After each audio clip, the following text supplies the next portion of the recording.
There's no doubt that the scheme is complicated.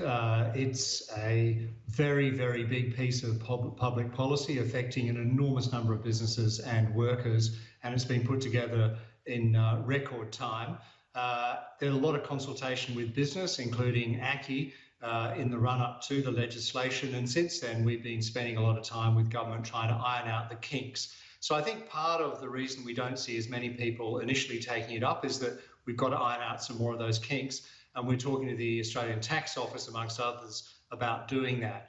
I'd also like to make the point that if there is an underspend in the 6-month period that JobKeeper is designed to operate in, let's look at phasing it out, not finishing it at 6 months, but actually keeping it going to spend the amount of money that's been identified for it, because this thing is not going to finish at the beginning of September. It's likely to have a tail. It could be quite a long tail, and I'm sure that many, many businesses, particularly small businesses around the country, would be reassured if they knew that the possibility is there for JobKeeper to extend beyond that 6 months period if the government has got the money in the bank to do that.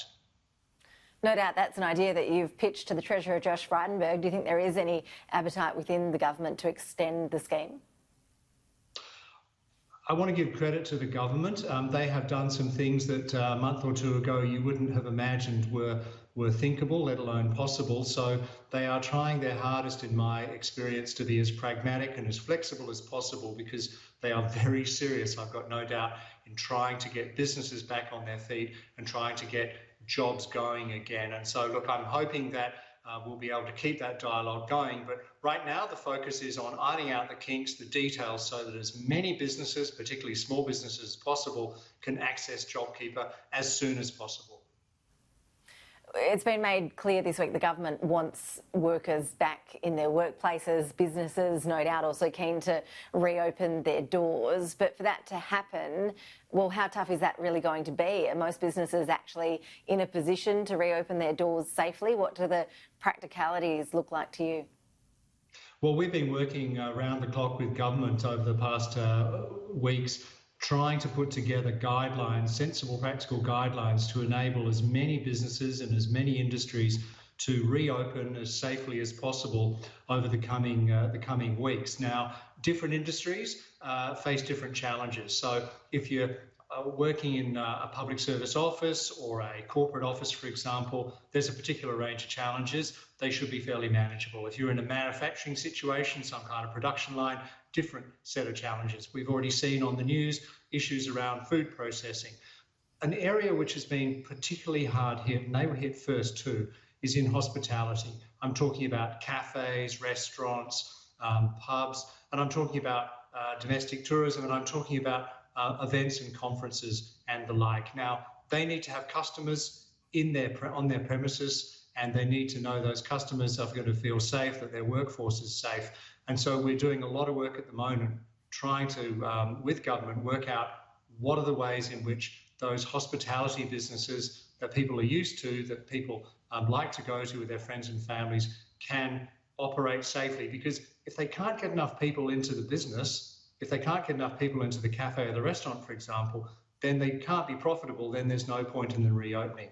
And so getting that balance right between consumer confidence and business people's confidence is going to be really critical.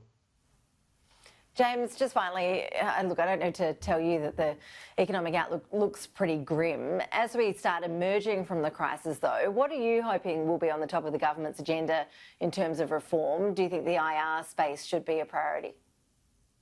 Well, it's as if we needed a lesson in this, and we certainly didn't, but our industrial relations system has clearly been designed for another era. It clearly is not fit for purpose for the crisis response in the pandemic, and I do want to acknowledge the work of unions and of the government in coming together with groups like ACCI to negotiate meaningful changes in a record period of time to actually make a clunky system work. But it's not good enough for the future. There's going to be more flexible working arrangements. More people are going to want to work from home. We're going to have to adapt to these uncertainties and economic shocks, as well as industrial relations reform. And I do hope the unions will bring their A game to that in terms of inclination towards cooperation, because we want to see meaningful repair of the system to make it work better. Of course, we need to look at tax reform. We need to look at reform around the way we trade. We've got to make trade as easy as possible. That's the great irony, that right now there's kind of a recoil from the movement of people and engagement with other countries and economies, and yet an economy like Australia is so dependent on trade. We've got to look at all of these things to see where we can actually make our economy more competitive. And digitisation, we've seen incredible advances and changes in the last few weeks in how people can actually do their jobs, aided by information technology, communications technology. A digital nation is going to be one that's well placed to survive and thrive in the coming period.